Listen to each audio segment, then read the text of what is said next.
Attorney, paano po kapag sa bibig sapilitang pinasok ang ari ng lalaki? Considered din po bang rape yun? Oo, sa ilan ng anti-rape law at Article 266A na Revised Penal Code, kapag pinasok ng lalaki ang ari niya sa bibig o puwet ninuman ng walang pahintulot, pwede siyang makasuhan ng rape na may mahabang pagkabilanggo. Kaya't bago maksyon, lagi mong pag-isipan. Ito si Attorney Tony Roman, handang magbigay ng legal advice para sa inyong katanungan.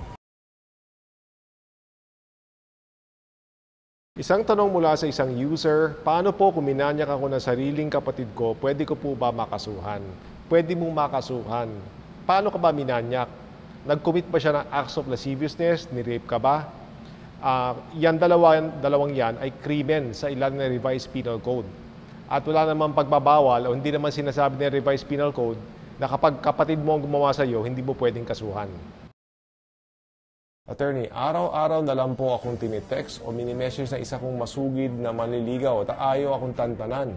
Pinagbawalan ko na siya at binlock pero nakakagawa pa rin siya ng paraan para makontak ako. Hindi na po akong komportable sa pangulit niya. Pwede ko po ba siyang demanda? Pwede siya kasuhan para sa paglabag ng Section 12 ng RA 11313 o Safe Spaces Act. Gender-based online sexual harassment ang incessant messaging na maaring pagmula ng mental, emotional o psychological distress.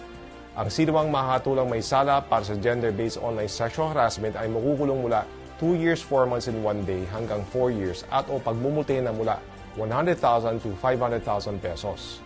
Pwede mo rin siyang kasuhan para sa unjust vexation under Article 287 ng Revised Penal Code dahil nakakabwisit yung ginagawa niya.